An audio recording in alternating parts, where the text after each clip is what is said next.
तर नाशिकमध्ये अजूनही तणाव कायम आहे। दोन गटाकडून एकमेकांवर तुफान दगडफेक झाली। बडी दर्गा परिसरात दोन गटांची ही दगडफेक झाली होती।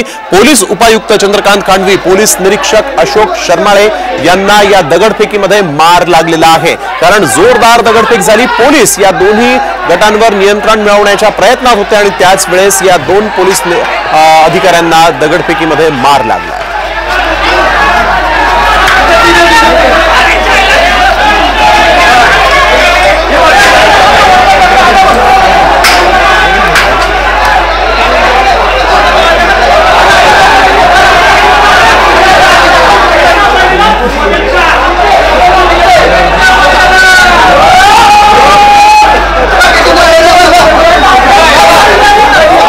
यावेळेस आढावा घेतलाय आमचे प्रतिनिधी माधव सावरगाव। नाशिक बंदला दुपारी हिंसक वळण लागल्यानंतर आता नाशिकच्या भद्रकाली परिसरामध्ये सध्या आपल्याला तणावपूर्ण शांतता पाहायला मिळते।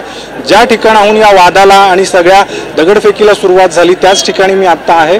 या दृश्यांमध्ये आपण जर पाहिलं तर आता पोलिसांची अतिरिक्त कुमक या सगळ्या परिसरामध्ये तैनात करण्यात आलेली आपल्याला पाहायला मिळते।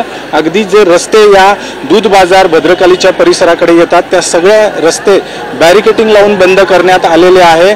समोर आपण ही जी दर्गा मस्जिद पाहतोय त्याच ठिकाणी दुपारच्या सुमारास अचानकपणे दोन गटांमध्ये वादाला सुरुवात झालेली होती। खरं तर आज नाशिकमध्ये सकल हिंदू समाजाकडून नाशिक बंदचं आवाहन करण्यात आलेलं होतं आणि दुपारच्या सुमारास या भद्रकालीच्या परिसरामध्ये काही दुकानं जी आहेत ती सुरू होती आणि ही दुकानं बंद केली जावीत यासाठी सकल हिंदू समाजाच्या एका गटाकडून आग्रह धरण्यात आलेला होता आणि त्यानंतर मग वादाला सुरुवात झाली। सध्या परिस्थिती जी आहे ती जरी शांत झालेली असली तरी या सगळ्या परिसरामध्ये आपल्याला सध्या तणावपूर्ण शांतता जी आहे ती पाहायला मिळते।